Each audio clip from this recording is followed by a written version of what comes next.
నమస్తే, welcome to question hour. తెలంగాణలో రాజకీయం తీరు మారుతోంది. కొత్తగా జనసేన ఎంట్రీ ఇస్తోంది. ఇప్పుడున్న విపక్షాలకు దీటుగా తనదైన శైలిలో పవన్ రాజకీయం చేయబోతున్నారా? ఎస్, తెలంగాణపై సీరియస్ గా ఫోకస్ చేస్తున్నారు జనసేన అధినేత ఏపీ ఉప ముఖ్యమంత్రి పవన్ కళ్యాణ్. ప్రశ్నించేందుకు పార్టీ పెట్టిన పవన్ కు మొన్నటి హైదరాబాద్ పర్యటన సందర్భంగా తెలంగాణ సమాజం నుంచి కొన్ని సూటి ప్రశ్నలు దూసుకువచ్చాయి. హైదరాబాద్ లో మీకు పార్టీ ఆఫీస్ ఉందా అనేది ఆ ప్రశ్నల్లో ఒకటి. మరోమారు అలాంటి ప్రశ్న రాకుండా జాగ్రత్త పడుతున్నారు జనసేనాని. 19న మల్కం చెరువు సమీపంలో జనసేన కార్యాలయం ప్రారంభమవుతోంది. గల్లీ టు ఢిల్లీ, ఎక్కడ వీలైతే అక్కడ రేవంత్ రెడ్డి ప్రభుత్వంపై నిప్పులు చెరుగుతున్న పవన్ తెలంగాణలో కార్యక్రమాలను వేగవంతం చేయబోతున్నారా? ప్రజలకు చేరువయ్యే కార్యక్రమాలు చేపట్టబోతున్నారా? పార్టీ సంస్థాగత నిర్మాణం, చేరికలపైన ఫోకస్ చేస్తారా? ప్రతిపక్షంలో బీఆర్ఎస్, బీజేపీ ఉండగా జనసేనకు అసలు స్కోప్ ఉందా?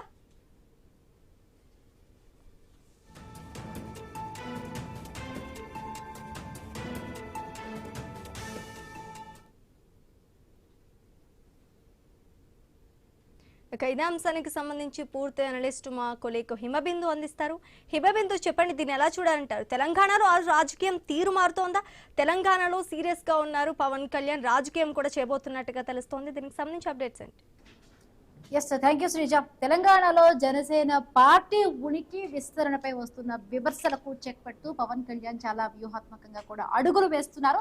హైదరాబాద్ మణికొండ సమీపంలో మల్కం చెరువు వద్ద ఏర్పాటు చేసిన ఈ జూన్ 19న తెలంగాణ రాష్ట్ర కార్యాలయాన్ని పూజా కార్యక్రమాలతో కూడా AP deputy CM Pawan Kalyan ప్రారంభించబోతున్నారు. సో తెలంగాణలోని జనసేన ఆఫీస్ ఎక్కడ అనే ప్రశ్నకు కూడా ప్రశ్నించిన వారికి నూతన కార్యాలయం అయితే కూడా ఒక సమాధానం కానుంది. ఇకపై రాష్ట్ర రాజకీయ కార్యకలాపాలన్నీ కూడా ఇక్కడి నుంచే జరగనున్నాయి. ముఖ్యంగా ఇటీవల కాలంలో కాంగ్రెస్ ప్రభుత్వం పైన, అలాగే చాలా సమస్యల పైన కూడా పవన్ కళ్యాణ్ ప్రశ్నలు లేవనెత్తుతూ ఉన్నారు. రాబోయే రోజుల్లో క్షేత్రస్థాయిలో కూడా సమస్యలపై కూడా ఆయన గళమెత్తే అవకాశం ఉంది. సో కేవలం ఎన్నికలప్పుడే కాకుండా జనరల్ గా తెలంగాణలోని అన్ని జిల్లాల్లో కూడా కమిటీలు ఏర్పాటు చేసి గ్రామ స్థాయిలో కూడా పార్టీ బలోపేతంపై ఇప్పటికే జనసేనాని కార్యకర్తలందరూ కూడా ఫోకస్ చేస్తున్నారు. ఒక పార్టీకి ఒక శాశ్వతమైన ఒక వేదిక ఉండి తెలంగాణలో జనసేన సిద్ధాంతాల నుంచి ఆ పార్టీలో చేరడానికి ఇతర పార్టీల నుంచి వచ్చే వారికి ఒక వేదిక అవుతోంది. ఒక యువతకు ఇదొక రూట్ మ్యాప్ ఇచ్చే విధంగా కూడా పవన్ కళ్యాణ్ చాలా వ్యూహాత్మకంగా కూడా అడుగులు వేయబోతున్నట్టుగా తెలుస్తోంది. మరి ముఖ్యంగా తెలంగాణలో జనసేన బలోపేతం చేసే విధంగా కూడా పవన్ కళ్యాణ్ ప్రయత్నాలు ఎంతవరకు సక్సెస్ అవుతాయి? హైదరాబాద్ లో పార్టీ కార్యాలయం ప్రారంభం జనసేన పార్టీ కేడర్ కు ఒక టర్నింగ్ పాయింట్ అవుతుందా కాదా? అదే విధంగా జనసేనలో ఇప్పటి వరకు కూడా తెలంగాణలో జనసేన పార్టీ ఎందుకు బలోపేతం కాలేకపోయింది? సో మాట్లాడదాము. గెస్ట్ జాయిన్ అయ్యారు, విశ్లేషకులు మన్నెం కోటేశ్వరరావు గారు జాయిన్ అయ్యారు. నమస్తే అండి. అలాగే వంగనే సాయి కుమార్ గారు, తెలంగాణ స్పోక్స్ పర్సన్, ఆయన కూడా జాయిన్ అయ్యారు. నమస్తే అండి, వెల్కమ్ టు డ్రైవ్. ముందుగా మన్నెం కోటేశ్వరరావు గారు, తెలంగాణలో జనసేన ఆఫీస్ ఎక్కడ అని ప్రశ్నించిన వారికి ఈ తెలంగాణలోని ఈ ఆఫీస్ స్టార్ట్ అవబోతుంది, ప్రారంభం కాబోతోంది. సో ఇదన్నిటికీ ఫుల్ స్టాప్ పెట్టబోతోందా? ఈ కేవలం ఆఫీస్ పార్టీలు పార్టీ ఓపెనింగ్లతోనే కూడా ప్రజల్లో తెలంగాణ పార్టీ పైన గానీ నమ్మకం కలిగే అవకాశం ఉందంటారా? ఎవరైనా, ఏ పార్టీ వారైనా ఆఫీసులు పెట్టుకోవచ్చు, కార్యకలాపాలు నిర్వహించుకోవచ్చు. దానికి ఎలాంటి అభ్యంతరము ఉండదు. ఎవరు కూడా అలాంటి అభ్యంతరం పెట్టేటువంటి అవకాశం ఉండదు. కాకపోతే పవన్ కళ్యాణ్ గారు 12 సంవత్సరాల పాటు తెలంగాణలో దాదాపు ఎలాంటి కార్యక్రమాలు, ఏదన్నా ఒకటి అర కార్యక్రమాలు చేసి ఉండొచ్చు, కానీ ప్రధానమైనటువంటి రాజకీయ కార్యకలాపాలు ఏమీ 12 సంవత్సరాల పాటు చేయకుండా ఆకస్మికంగా మొన్న జూన్ 2వ తారీఖున ఆయన తలపెట్టినటువంటి సభ, ఆ సందర్భంగా సభకు అనుమతి ఇవ్వకపోవడం, దాని మీద ఆయన చేసినటువంటి కామెంట్స్ తోటి ఒక బ్యాడ్ స్టార్టింగ్ ప్రారంభమైందనేది నా అభిప్రాయం. ఈ నేపథ్యంలో చూసినప్పుడు మరి ఇప్పుడు మహిళా ఆఫీస్ లేదని ఎవరన్నారు? ఆఫీస్ లేకుంటే ఆఫీస్ ఉంటే అనేక పార్టీలకి ఆఫీసులు ఉండవు, అయినా కానీ మునికిలో ఉంటాయి. అద్దె ఆఫీసులో ఏదో ఉంటుంది. అంటే ఆఫీస్ పెట్టగానే ఇళ్ళకి కానీ పండగ కాదు అన్నట్టుగా ఆఫీస్ పెట్టగానే పార్టీ అధికారానికి వచ్చినట్టు లేకపోతే ఇంకోటి జరిగినట్లు దాన్ని ఆ విధంగా భావించాల్సినటువంటి అవసరం లేదు. ఇవాళ ఎందుకు ఈ విధమైనటువంటి కాన్సన్ట్రేషన్ పవన్ కళ్యాణ్ గారు చేస్తున్నారు అనేటువంటిది తెలంగాణలోనూ చర్చనీయాంశంగా ఉంది. అదేవిధంగా ఆంధ్రప్రదేశ్ లో కూడా చర్చనీయాంశంగా ఉందనేది గమనించాలి. అందువలన ఆయన రావచ్చు, పార్టీ ఆఫీస్ పెట్టచ్చు, కార్యకలాపాలు చేయొచ్చు, కానీ ఎందుకు వస్తున్నారు అనేటువంటి చర్చ మాత్రం సాగుతా ఉంది. దాని వెనకాల ఉన్నటువంటి కారణాలు ఏమిటి, ఎవరి కోసం వస్తున్నారు, ఎవరు పంపితే వస్తున్నారు, ఇలాంటివన్నీ కూడా చర్చలు జరుగుతున్నాయి అనేది ఈ సందర్భంగా నేను చెప్పదలుచుకున్నాను. Yes sir. వంగరే సాయి కుమార్ గారు, Telangana spokesperson, Janasena spokesperson. నమస్తే అండి సాయి కిరణ్ గారు. సో అంటే ఏపీలో డిప్యూటీ సీఎంగా కూడా చాలా బిజీగా ఉంటూ కూడా అక్కడ పనుల్లో నిమగ్నం అయిపోయిన పవన్ కళ్యాణ్ అంటే ఇక్కడ తెలంగాణలో కూడా పార్టీ పెట్టబోతే ఇక్కడ సమస్యలపై కూడా ఎంత ఫోకస్గా చేయగలుగుతారు, అంత టైం కేటాయించగలుగుతారా? ఇంకొకటి ఇప్పుడు అంటే ఎటువంటి వ్యూహంతో కూడా వెళ్ళబోతున్నారు? నిజంగా కూడా పార్టీ ఓపెనింగ్తో కూడా కార్యకర్తల్లో, పార్టీలో కూడా కేడర్లో ఉత్సాహం వస్తుంది అనుకుంటున్నారా? ఎట్లాంటి రెస్పాన్స్ వస్తుంది? ఇప్పటికే మనం చూసాం చాలా వరకు. మొన్న జూన్ 2 ఆవిర్భావ సభ అప్పుడు కూడా కొంత పర్మిషన్ ఇవ్వని పరిస్థితి. బట్ ఆ కారణాలతోనే ఇప్పుడు డెఫినెట్గా కూడా ఇక్కడ ఒక సభను ఇక్కడ ఒక పార్టీ ఆఫీస్ని పెట్టాలి అనే విధంగా కూడా గట్టిగా నిర్ణయించుకున్నారా? మేడం ఇక్కడ చూసుకుంటే ఏంటంటే ముందుగా 2014లో జనసేన పార్టీ తెలంగాణ రాష్ట్రంలో పుట్టింది. 2014 నుంచే జూబ్లీహిల్స్ రోడ్ నెంబర్ 45లో జనసేన పార్టీ ఆఫీస్ ఉన్నది. ఇప్పుడు మొన్నటిదాకా కూడా ఇప్పుడు రెగ్యులర్ గా ఇప్పుడు చూసుకుంటే సాయి కుమార్ గారు ఒకసారి అన్మ్యూట్ చేసి మాట్లాడండి మేడం. ఇప్పుడు వస్తుందా మేడం? వస్తుందండి. జనసేన పార్టీ తెలంగాణ రాష్ట్రంలో 2014లో పుట్టడం జరిగింది. అప్పటి నుండే జూబ్లీహిల్స్ రోడ్ నెంబర్ 45లో కూడా మా ఆఫీస్ ఉన్నది. ఇప్పుడు కూడా ఇంకొక ఆఫీస్ కూడా మనం చూసుకున్నట్టయితే కుక్కడపల్లిలో కూడా మన జనసేన పార్టీ ఆఫీస్ ఉన్నది. సాయి కుమార్ గారు మీ వాయిస్ రావట్లేదండి, ఒకసారి చెక్ చేయండి. వస్తుందా మేడం? క్లియర్ ఉందా? మాట్లాడండి. అయితే 2014 నుండే తెలంగాణ రాష్ట్రంలో జనసేన పార్టీ ఆఫీస్ ఉంది. ఇప్పుడు ఇది కుక్కడపల్లిలో కూడా మా ఆఫీస్ ఇప్పుడు కూడా ఉన్నది. పార్టీ తెలంగాణలో గడ్డ మీద ఉంటుంది. అప్పటి నుండి పార్టీ ఆఫీస్ ఉన్నది తెలంగాణ రాష్ట్రంలో. ఇప్పుడు వస్తున్నటువంటి పార్టీ ఆఫీస్ కాదు. కొంతమందికి కొత్త ఆఫీస్ ఓపెన్ అవుతుంది మణికొండలో. కొంతమందికి తెలియక పార్టీ ఆఫీస్ లేదని అనుకుంటున్నారు. ఎప్పటి నుండో పార్టీ ఆఫీస్ తెలంగాణ రాష్ట్రంలో ఉంది. తెలంగాణలో ఉన్నటువంటి చాలా సమస్యల మీద నాలాంటి తెలంగాణ ఉద్యమకారులు జనసేన పార్టీ తరఫున ప్రతి ఒక్క సమస్య మీద కూడా మేము అందరం మాట్లాడుతున్నాము. ఇంటర్మీడియట్ ఇష్యూ కావచ్చు తెలంగాణ రాష్ట్రంలో. అప్పుడు ఇంటర్మీడియట్ ఇష్యూ అయినప్పుడు నాంపల్లి బోర్డు దగ్గర కూడా జనసేన పార్టీ తరఫున కూడా మేము తెలంగాణ రాష్ట్రం నుండి ధర్నా చేయడం జరిగింది. సాయి కుమార్ గారు మీరు ఒకసారి వాయిస్ చెక్ చేసుకోండి, మళ్ళీ మా ప్యానల్ వాళ్ళు మిమ్మల్ని కాంటాక్ట్ చేస్తారు. రైట్. కోటేశ్వరరావు గారు, అంటే ఏపీలో కాంగ్రెస్ పార్టీ బలహీనంగా ఉన్న తెలంగాణలో ఇక్కడ అధికారంలో ఉంది కాంగ్రెస్ పార్టీ. సో ఇక్కడ రేవంత్ రెడ్డి ప్రభుత్వంపై కూడా చాలా వరకు విమర్శలు చేస్తున్న పరిస్థితి. బట్ భవిష్యత్తులో అంటే ఎలాంటి ఈ విమర్శలు కానీ ఇప్పుడు పెట్టే పార్టీ ఓపెనింగ్స్ ఇవన్నీ కూడా ఎటువంటి రాజకీయ పరిణామాలకు దారితీసే అవకాశం ఉంది? ఎందుకు ఇంతవరకు కూడా తెలంగాణలో జనసేన పార్టీ సంస్థాగతంగా కూడా కొంత పుంజుకోలేకపోయింది? తెలంగాణలో ముఖ్యంగా తెలుగుదేశం పార్టీ జాతీయ కార్యాలయం ఉంది, దానికి పెద్ద ఆఫీసులు కూడా ఇక్కడ ఉన్నాయి. అయినా కానీ గడిచినటువంటి అసెంబ్లీ ఎన్నికలు, లోక్సభ ఎన్నికలు లేదా స్థానిక సంస్థల ఎన్నికల్లో తెలుగుదేశం పార్టీ కూడా పోటీ చేయలేదు. తెలుగుదేశం పార్టీతో పోలిస్తే జనసేన ప్రభావం అనేటువంటి తక్కువ. అందువలన అటువంటి పార్టీ ముందుకు రానటువంటి దశలో జనసేన పవన్ కళ్యాణ్ ఏ విధంగా ఎందుకు వస్తున్నారు, వచ్చి ఏం చేస్తారు అనేటువంటి సమస్య ఉంటుంది. ఇక్కడ గమనించాల్సింది ఏంటంటే పవన్ కళ్యాణ్ గారు తెలంగాణ సమస్యల గురించి మాట్లాడటానికి, తెలంగాణలో ఉన్నటువంటి పరిస్థితుల గురించి మాట్లాడటానికి చెప్తున్నారు. రేవంత్ రెడ్డి సర్కార్ను విమర్శించవచ్చు, లేకపోతే బీఆర్ఎస్ ప్రతిపక్ష పాత్ర ఉన్నటువంటి బీఆర్ఎస్ ను విమర్శించవచ్చు. ఎవరినైనా విమర్శించేటువంటి రైట్ పవన్ కళ్యాణ్ గారికి ఉన్నది. కానీ తెలంగాణ సమస్యల గురించి, తెలంగాణకి విభజన సందర్భంగా చేసినటువంటి వాగ్దానాలు లేదా వాటికి సంబంధించిన వాటిని అమలుకు సంబంధించినటువంటి సమస్యలు కొన్ని ఉన్నాయి. అవి కేంద్ర ప్రభుత్వంతో ముడిపడి ఉన్నాయి. ముఖ్యంగా ఉమ్మడి రాష్ట్రంలో ఉన్నటువంటి ఆస్తుల విభజన అనేటువంటిది ఇంతవరకు పరిష్కారం కాలేదు. అది పరిష్కారం కావాలంటే రెండు రాష్ట్రాల మధ్య ఏదైనా ఒక వివాదం తలెత్తినప్పుడు దాన్ని మధ్యవర్తి పాత్రలో కేంద్రం దాన్ని పరిష్కరించాలి. లేదా కేంద్రం పరిష్కరించడానికి తనకు వీలు కాదు, అశక్తురాలని అని భావిస్తే అది కోర్టుకి నివేదించాలి. ఇంతవరకు 12 సంవత్సరాలు గడిచిన తర్వాత కూడా ఆస్తుల విభజనకు సంబంధించి కేంద్ర ప్రభుత్వం వైపు నుంచి ఎలాంటి చొరవ కనపడలేదు. మరి పవన్ కళ్యాణ్ గారు ఆంధ్రప్రదేశ్ ఉమ్మడి రాష్ట్ర విభజనకు సంబంధించి విభజనకు నేను వ్యతిరేకం కాదు, అదే సమయంలో విభజించినటువంటి తీరును నేను తప్పుపట్టాను అని చెప్పేసి చెప్తున్నారు. మరి ఇప్పటికైనా తెలంగాణలో కార్యకలాపాలు ప్రారంభించబోయే ముందు ఆయన ఆ తప్పు ఏమిటి, ఏ విధంగా విభజన చేశారు, అప్పుడు తెలంగాణకి జరిగిన అన్యాయం ఏమిటి, లేదా ఆంధ్రప్రదేశ్ కి జరిగినటువంటి అన్యాయం ఏమిటి, తాను ఎందుకు 11 రోజుల పాటు అన్నపానీయాలు మానేసి బాధపడ్డానని ఎందుకు చెప్పారు, ఇప్పుడు ఏం అడుగుతున్నారు. మొన్న ఢిల్లీలో జరిగినటువంటి జనసేన నాయకుల కార్యకర్తల సమావేశంలో కూడా తెలంగాణకు సంబంధించి అంటే రెండు రాష్ట్రాలకు సంబంధించినటువంటి ఆస్తుల విభజన మీద కేంద్ర ప్రభుత్వాన్ని ఏదైనా అడిగారా అంటే అసలు అటువంటి ప్రస్తావనే చేయలేదు.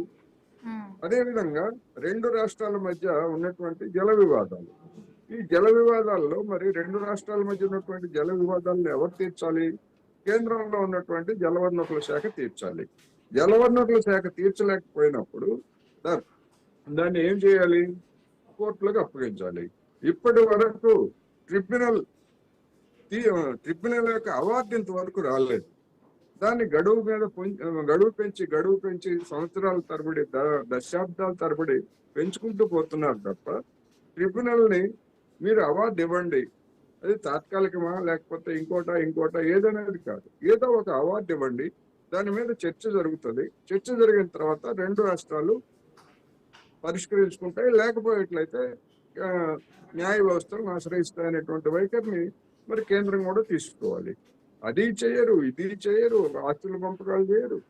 మరి ఇవేమి చేయనప్పుడు పవన్ కళ్యాణ్ గారు కేవలం ఇక్కడ రేవంత్ రెడ్డి సర్కారు తాను వ్యతిరేకించేటువంటి కాంగ్రెస్ ప్రభుత్వాన్ని విమర్శించడానికే గనుక వచ్చేట్లయితే మరి ఆయనకి సమగ్ర దృక్పథం ఉన్నట్ల, లేదా కేంద్ర ప్రభుత్వం దగ్గర తనకు పలుకుబడి ఉందని చెప్తున్నారు కదా, తానే బీజేపీని తెలుగుదేశం పార్టీని కలిపానని చెప్తున్నారు కదా, అంతటి పలుకుబడి కలిగినటువంటి వ్యక్తి మరి అపరిష్కృతంగా ఉన్నటువంటి తెలంగాణ సమస్యలను ఎందుకు ప్రస్తావించడం లేదు?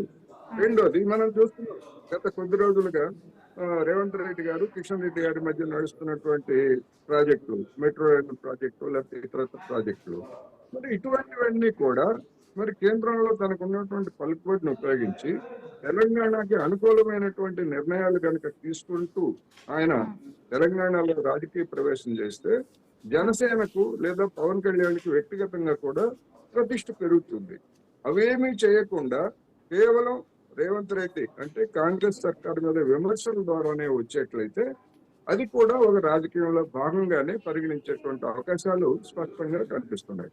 అందువల్ల ఆయన ఏం చేస్తారు, ఏ వైఖరి తీసుకుంటారు అనేటువంటిది రాబోయే రోజుల్లో మనం చూడాలి. ఎస్, కాంగ్రెస్ పార్టీ నుంచి మిట్టా నర్సయ్య గౌడ్ గారు కూడా జాయిన్ అయ్యారు. నమస్తే అండి మిట్టా నర్సయ్య గౌడ్ గారు. నమస్తే మేడం. రైట్, తెలంగాణలో జనసేన పార్టీ ప్రారంభించబోతాం. ఆల్రెడీ ఒక జనసేన పార్టీ ఉందంటున్నారు జూబ్లీ హిల్స్ లో, మరొక జనసేన పార్టీని కూడా ప్రారంభిస్తున్నాం అంటూ కూడా వాళ్ళ కార్యకర్తలే చెప్తున్నారు. June 19th స్టార్ట్ అవబోతుంది. సో ఎప్పుడు పవన్ కళ్యాణ్ మాట్లాడినా కూడా ఈ మధ్య కాలంలో ఎక్కువగా కూడా రేవంత్ రెడ్డి సర్కార్ పైన ఆయన ఫోకస్ చేస్తున్నారు, విమర్శలు చేస్తున్నారు. మరొక రాజకీయ పార్టీగా కూడా తెలంగాణలో అడుగులు వేయబోతున్నట్టుగా కూడా పవన్ కళ్యాణ్ తెలుస్తోంది. సో ఎటువంటి సమీకరణాలు మారబోతాయి అనుకున్న, ముఖ్యంగా కూడా రేవంత్ రెడ్డి పైన ఆయన సర్కార్ పైన కూడా చాలా వరకు విమర్శలు చేస్తున్న పరిస్థితి. ముందుగా మీకు ప్యానల్లో ఉన్న పెద్దలకు నమస్కారం. ఇప్పుడు జనసేన పార్టీ దేశవ్యాప్తంగా 28 రాష్ట్రాలలో కూడా వాళ్ళు ప్రచారం చేసుకోవచ్చు, ఎవరేమి అనటం లేదు. ఎందుకంటే రాజ్యాంగబద్ధమైన హక్కు, ఎవరు ఎక్కడైనా పార్టీ పెట్టుకోవచ్చు, ప్రచారం చేసుకోవచ్చు, ఎన్నికలలో పోటీ కూడా చేయొచ్చు. కానీ మా అభ్యంతరం ఏంటంటే తెలంగాణ ఏర్పాటు ప్రక్రియను వ్యతిరేకించినటువంటి వ్యక్తులలో పవన్ కళ్యాణ్ గారు కూడా ఒకరు.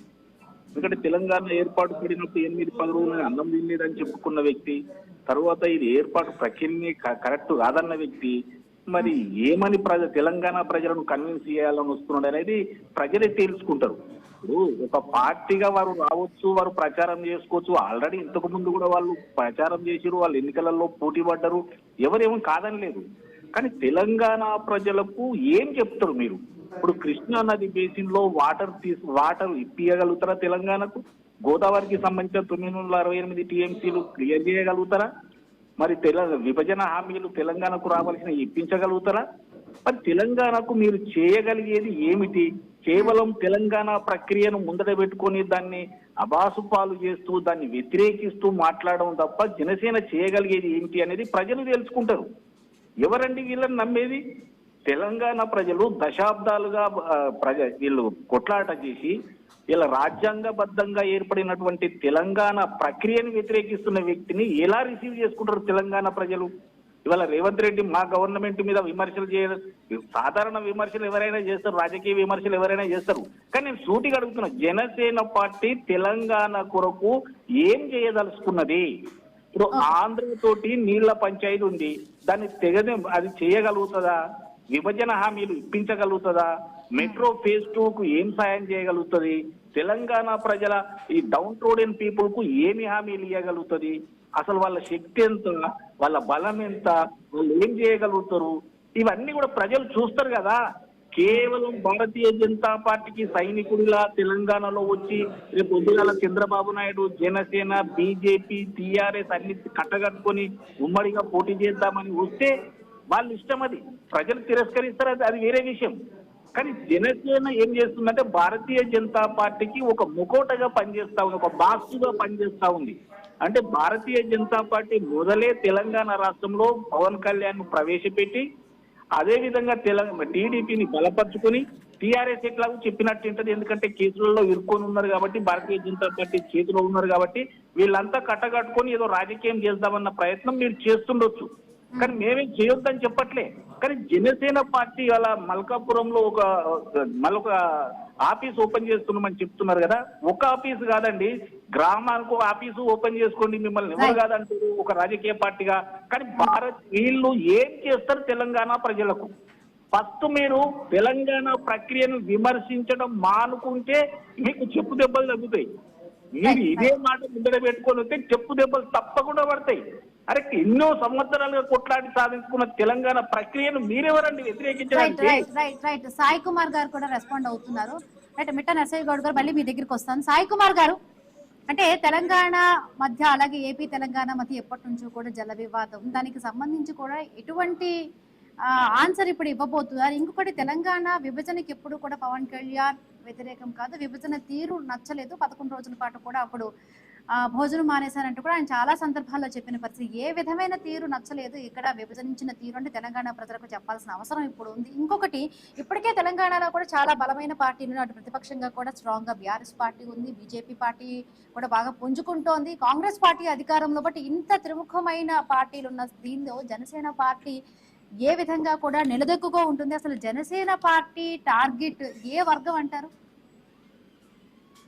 ఏ వర్గం అని కాదండి, బడుగు బడిగిన వర్గాల పేదవాళ్ళు ఎవరైతే ఉన్నారో వాళ్ళ కోసం యువత రాజకీయంలోకి రావాలనే ఒక ఉద్దేశంతో ఈ రోజు యువత జనసేన పార్టీని కోరుకుంటుంది.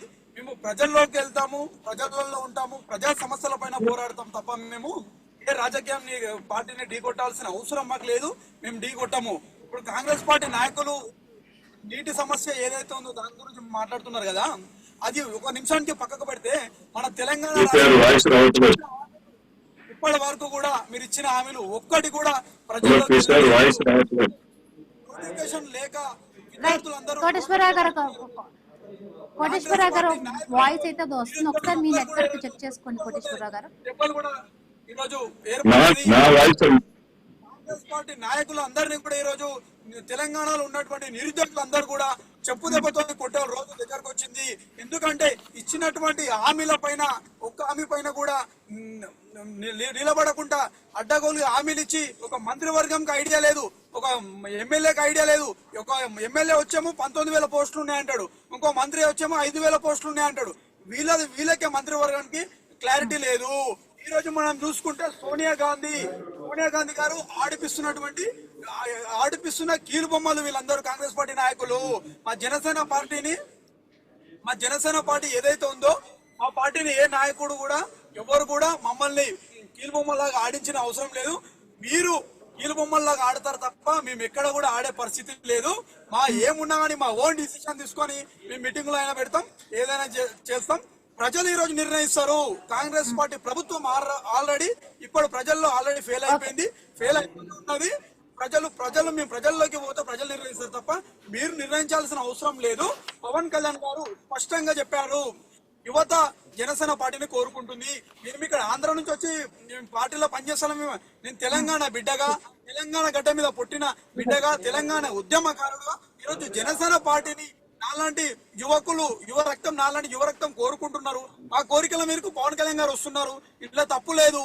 మేము మీటింగ్ పెడతా అంటే మా మీటింగ్ కి అడ్డుకొని మీకు మీ పాయింట్లు తడిచినాయి కాంగ్రెస్ పార్టీ నాయకులే అంటే. సాయి కుమార్ గారు గతంలో కూడా తెలంగాణ నుంచి కూడా పోటీ చేసి అంటే పోటీ చేయకుండా కూడా తప్పకుండా దాఖలాలు జనసేన పార్టీకి ఉంది. ఇప్పుడు సంస్థాగత నిర్మాణం క్షేత్రస్థాయిలో అంటే ఎంతవరకు వర్కౌట్ అవుతుంది అనుకుంటే ఇంకా వచ్చే రాబోయే ఎన్నికలు జిహెచ్ఎంసీ కానీ స్థానిక సంస్థల ఎన్నికల్లో కూడా అంటే పోటీ చేయబోతున్నారా? ఎంత ఇంపాక్ట్ ఉండొచ్చు అనుకుంటున్నారు? ఇప్పుడు జరగబోయే గ్రేటర్ హైదరాబాద్ ఎలక్షన్ ఏదైతుందో ఈ ఎలక్షన్లలో ప్రతి ఒక్క డివిజన్ లో కూడా జనసేన పార్టీ పోటీ చేస్తుంది. చాలా బలమైన పోటీ కూడా ఇవ్వబోతున్నాం అధికార పార్టీలకు అని చెప్పి కూడా ఈరోజు నేను జనసేన పార్టీ నుంచి తెలియజేస్తున్నాను. ప్రజలు నిర్ణయిస్తారు, ఎవరిది అనేది ప్రజలు నిర్ణయిస్తారు తప్ప మేము ప్రజల్లోకి పోతున్నాం. గ్రేటర్ హైదరాబాద్ ఎలక్షన్ లో మేము భారీగా మా సీట్లు గెలుచుకోబోతున్నాం. జనసేన ఒంటరిగా పోటీ చేయబోతున్నారు. ఎందుకంటే ఏపీలో అక్కడ పొత్తులు బీజేపీతో పాటు ఉన్నారు. ఇప్పుడు తెలంగాణలో కూడా బీజేపీతో కలిసి వెళ్లే ఆలోచన ఉందా? ముఖ్యంగా కూడా అంటే ఏ పార్టీకి నష్టం అనుకుంటున్నారు? అటు కాంగ్రెస్ పార్టీ అనుకుంటున్నారా, బీజేపీ పార్టీకి టిఆర్ఎస్ పార్టీకి నష్టం కలిగిస్తుంది అనుకుంటున్నారు? మీ జనసేన పోటీ చేయడం వల్ల ఏ పార్టీ ఓట్లు ఎక్కువగా చీల్చే అవకాశం ఉంది అనుకుంటున్నారు? మేము ఎవరి ఓట్లు చీలవడానికి రావట్లేదు. మేము పేద ప్రజల సమస్యల గురించే మేము పోటీ చేస్తున్నాం. ఆ సమస్యల పైన పోరాడడానికి మేము ఉంటున్నాం. ఏ పార్టీతోని మాకు అవసరం లేదు.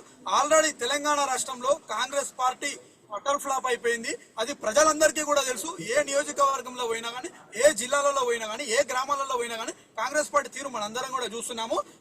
బీఆర్ఎస్ పార్టీ విషయానికి వస్తే గత 10 సంవత్సరాలు ప్రజలందరూ కూడా దీనికి అవకాశం ఇచ్చారు. ఆ అవకాశాన్ని యూజ్ చేసుకోలేకపోయారు. కాబట్టి జనసేన పార్టీ కొత్త పార్టీ.